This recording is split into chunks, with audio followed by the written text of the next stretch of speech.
So what do you think about coin laundry that it's going down in business? We have the numbers, another one, not this one, another one, that 2019, they have good numbers. 2020, they gone like half, and they told us it because of the pandemic.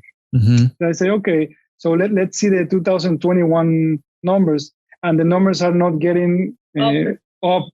So do you think it's not a good deal or a bad sign? Is it an unattended laundromat? Yes. Okay. So, I mean, I see that a lot more often with unattended laundromats.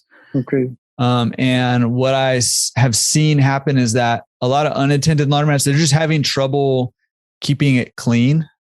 And when people come and it's dirty right now, especially, right? If people come and it's dirty, they're less tolerant of that. Okay. So they'll go farther to go to a cleaner one where there's a attendant keeping things looking nice. Okay.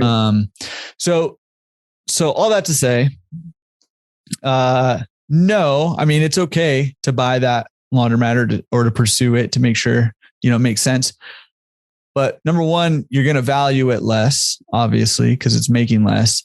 And number two, you really want to try to get a hold of why business is down and why it hasn't bounced back, right?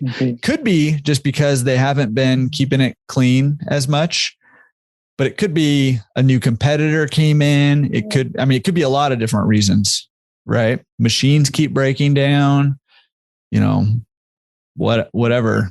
So, so you'd want to really know why business is down and it hasn't bounced back.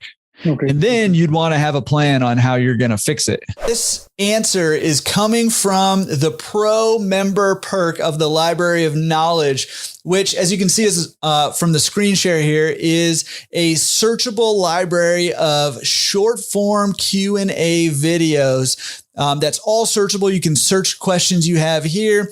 You can also filter by category. So if you're looking at buying a laundromat, if you're doing due diligence, financing, if you just need to be inspired or whatever the case may be, pick up and delivery, there's more and more coming every single week. So this is one of the videos out of the Library of Knowledge, which again is just a huge database of short form videos, usually 1 to 3 or 4 minutes long, answering specific questions concisely and in a way that's going to help you level up your business or get into the business the right way the first time. All right. If you're interested in more, check out laundromatresource.com/pro.